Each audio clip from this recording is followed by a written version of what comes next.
It's hump day, and it's Angel here from Halo Inspirations. We're changing it up a little bit. I'm obviously not in front of my sewing machine, and there's a good reason for that. But if you're here, let us know that you're here. One of the other things that is different is I have Eric here on camera duty. He is the production manager today, and he's going to make sure that y'all can see what y'all need to see.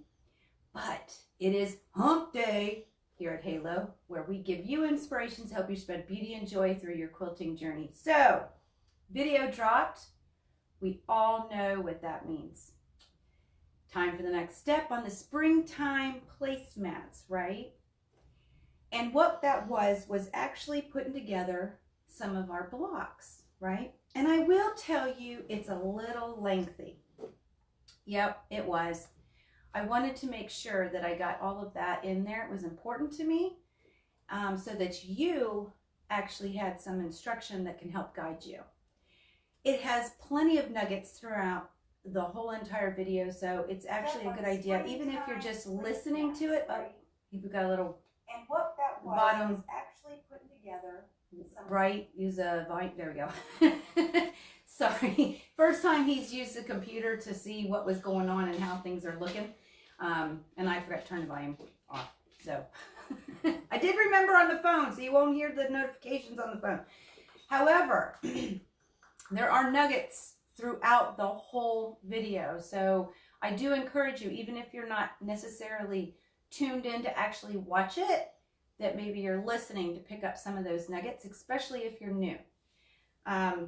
One of the things that I also talked about inside the video was when you made a 9 patch, okay? We sew the first row together, the second row together, and then the third row by themselves together. So you're making 3 little strips. And I said that you, after you're done with the first row, you'd press it and measure it and square it. I don't do that. The reason why I said I did is because when I'm working with batiks, I do. And I've been working with batiks for a little while, making a quilt with them. And so I've had to do that to make sure that everything was lined up and doing well, because I don't like batiks and neither does my machine, so it's a real struggle. But I don't do that typically. Typically, I just sew it together, each row. I finger press them out. Sometimes I take the individual rows and I do press the seams, and then I put all the rows together. Just a little FYI. Now, if you do square your strips, there ain't nothing wrong with that. It's a really great idea, especially if you're squaring appropriately, because then your seams will definitely line up where they need to, and you won't necessarily have a bunch of bulk. So I just want to give a heads up about that. Now, one of the other things that I talked about is the 1/4" seam, and a couple of things about that. First of all, I noticed in the video that I said I'll put a link to the 1/4" seam. I did. YouTube has changed how they're doing it, and I noticed it on somebody else's video, but I didn't put it together until I had my own come out today. If you take your mouse or your finger, depending on if you're watching it on your phone or on your computer, and you just put your mouse over the video, you don't have to click it to pause it. You just have to make sure that it notices that you did it. So maybe you click once, but you don't have to pause. You touch it with your finger. It won't pause it, but what it does is it puts that little screen where you can see how much time has elapsed at the bottom. It'll give you the pause button if you need it, but at the top right corner, it will give you a little circle with an eye. If you click on that, it lists all the different videos that I talked about.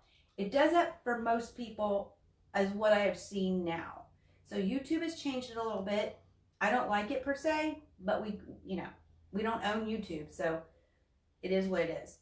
If you just touch that screen, there'll be a little white circle with an eye in it, like an information thing. If you click that, it'll bring up all the different links that I talk about, okay? And you can click on that going forward. Now, the 1/4" seam, I did talk about it again, and I showed you that I tested with a 2.5 inch squares, and I did that because the 1/4" seam is huge. You have 3 parts that really will make a difference in your world on how well your blocks will come out to the size that they need, okay? First one is cutting. If you're not cutting correctly and you're not cutting straight and not consistent, that's a problem. And that comes with practice. So don't get hung up on it, but just understand that is the first part on getting good blocks.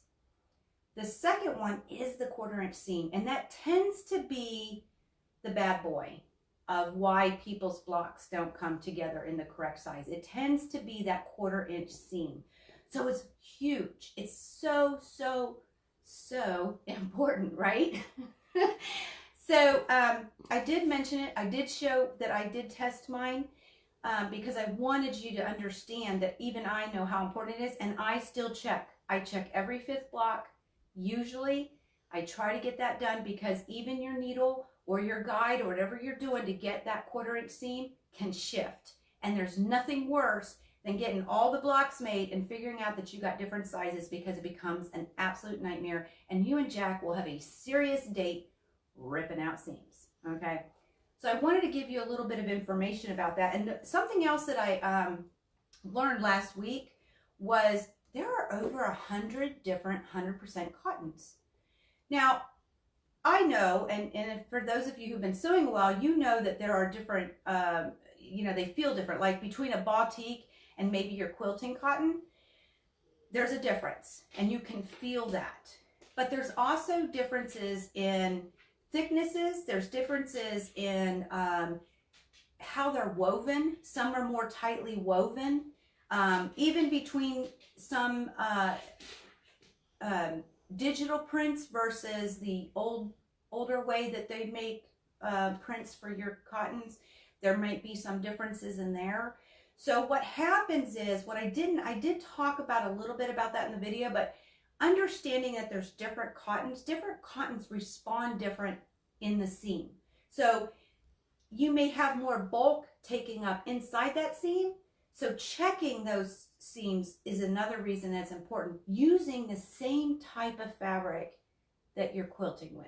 If you have some extra and that you've cut from, I would encourage using those and building 2.5" squares and doing a test with that exact fabric, because then you know that that 1/4" seam is going to transfer correctly. Okay. I just wanted to give another heads up about that because it's something I'm very passionate about. When people get frustrated, especially when you're learning, when you get frustrated because you're just not getting that right size, a lot of the time it's that 1/4" seam. Now, the third thing that will make a difference in your block size is how you press. And we'll go more into that later as time goes on. But when you add heat to fabric, there's water in the fabric, and it definitely stretches in different ways, and you can really create some interesting wonky things that'll happen, and it'll stay like that because it tends to have memory. Okay, so it's real important with the way you cut your fabric. Your 1/4" seam is huge, and then the way you press. I do have notes because I have a lot of information here. Now, amongst talking about, I said if you took two 2.5" blocks, they should measure 2.5 inches tall by 4.5 inches long. Okay, and by doing that, you're testing that seam. But I did say if it was shorter than 4.5 inches or longer, you're going to have to make an adjustment. Now, I'm going to do a blog on this because I don't know if I'm going to explain this correctly. And it's something that when I was beginning, it was like a constant test to try to adjust. Couldn't ever remember, do I make it right? Do I make it left? I couldn't ever get it in my head. And still today, I have to stop and think. So if it is shorter than 4.5 inches, you're going to have to make an adjustment, right? What that is telling you is you've got too big of a seam. So you need to make that seam smaller. I don't know if it's better for you to think that the fabric's got to move away from the machine or your needle's got to come closer per se, okay? But you have to make the seam skinnier. I tend to use a scant 1/4" seam in my quilting. That's where my points, that's where my measurements come out. and that makes the seam a little bit smaller by a thread or two than a standard 1/4 inch seam. So if I sewed with that 1/4 inch seam standardly, I typically have too short on a 4.5 inch test, okay? Now, if it's too long, then you don't have enough. See, I always have to stop and think. You just saw me. I just had to stop and think. That means that your seam is too small. So you got to make that seam a little bigger, okay? So you do the opposite. I'm going to do a blog because I think that just talking about it is not necessarily clear. And like I said, I struggled with it. It was like a constant test. And so I'd constantly go back and forth trying to figure out how to get that seam correct in my test batches. So I'm going to do a blog. So look forward to that. Do I have any questions? No, cool. Then the last thing that I wanted to talk about is how to figure out how big your unfinished blocks need to be. Okay, so I'm going to put this down. Now, I want to say that if you have gotten the pattern originally, we're already throwing out an update later today. I forgot to put in how big your unfinished blocks should be. Okay, so how big should your 9 patches be? How big should your 4 patches be? I forgot to put that in there. So we did an update, and it'll go out later today for all of those who already received the pattern. You're going to get that update automatically. You can either make a note of it or you can just download the new version, okay? But I wanted to show you in case there's ever another pattern that you're reading and it doesn't tell you, because some free patterns won't. And, you know, for us newbies who haven't published one before and don't think, we may forget. So I'm going to go ahead and show you how to figure out exactly, I'll switch it around just a second, how exactly to figure it out. I'm going to show you with a 4 patch first, and then I'll show you with a 9. Let me make a little note here. Okay. This is why I had a camera guy today. So I've got a little whiteboard here, and we're going to pretend that you have a 4 patch, and each of them started at 3.5 inches. Okay. If you were just to butt right next to each other 2 squares, you would just add the 3.5 plus 3.5, which gives you 7 inches. However, we've sewn them together and created this seam right here. Okay, so we know that we took a 1/4 inch on this side from this piece of fabric, and we took a 1/4 inch from that one. So we have 2 1/4 inches, which would come to 1/2 inch. Okay, so what we want to do is we want to subtract that 1/2 inch from the total, and that actually gives us 6.5 inches. Okay, so what does that mean? Once you have your 4 patched together, it should measure 6.5 going this way and 6.5 going this way. Okay, plain and simple. Now, if you needed to square the 4 patch, line up the center right at that point. And then it doesn't matter what's going on over here at this point. If it's over 6.5, it's okay. Go ahead and cut there. And you want to spin it for each side, measuring in the middle and cutting at when it's at whatever's left. Okay, and as you get around, it'll measure out to 6.5 inches. But I wanted you to figure out what that finished block was. Now, if we did a 9 patch, it becomes even more tricky, right? Because we have more seams. Thank goodness it's a square. So we have, now this isn't going to be appropriately sized, just I'm not a good artist here. But let's say each one of these blocks measured at 3.5 inches.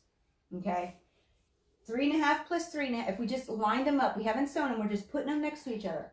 We have 3.5 plus 3.5 is 7, plus 3.5 more is 10.5. Okay, so 10.5 inches, but we sewed them, and we have a seam here, and we have a seam here. So for this piece, we take off 1/4 inch. For the middle piece, we had 1/4 taken here and 1/4 taken here. So both of those is 1/2 inch when you add them together. For the last piece of fabric, we just took 1/4 inch off of this side. Okay, so we're going to add another 1/4 inch. So 1/4 plus 1/2 plus 1/4 equals 1 inch. So again, you're going to subtract that seam, total seams, away from the total as if they were butted, and you should have 9.5 inches going this way and 9.5 inches going that way. So your square should be 9.5 inches squared. So I just wanted to give you that little bit of information just in case you ever needed it. I'm good. Thank you. And I hope that's clear, because if any, like I said, maybe you're designing your own and you just want to figure out what you want to make next to it and how to make that happen. To figure out that unfinished block, and unfinished means it's not in a quilt. So you have nothing butting up, it's just by itself, okay? Finished means this is finished. This is inside all the way around a quilt. This is inside. So it changes the factors because you'll have seam lines all the way around, okay? So unfinished is a wonderful tool that you'll need to understand how to get that easy quilt math. It really is. And if ever you come across that, you can pull this video up and it'll always be there for you. Because I just find that it's important to always understand how those blocks work. So, instructions came out. Get that fabric cut this week. Get those blocks made this week. Next week, we put all those blocks together to assemble the placemat as one top. And we're just moving forward from fabric to finish. We're getting it done. So I hope you're having as much fun as I am. This is, it's enough that it's fun, it's relaxing, and it's going to spread beauty and joy on my kitchen table or my outside table. That, you know, wherever it is that we're going to sit down and enjoy each other, we're spreading beauty and joy. Maybe you're going to give it to somebody as a gift. So I hope that you're enjoying this as much as I am. If you have any questions, please do not hesitate to drop them in the bottom here below in the comments or on the YouTube, or send us an email. Any way that's as easy for you. And I'll see you next week to get that placemat topper done. But until then, may y'all continue to be healthy, productive, inspired, and joyful, and never stop making your dreams in quilting come true. I love y'all. Again, thanks for stopping by.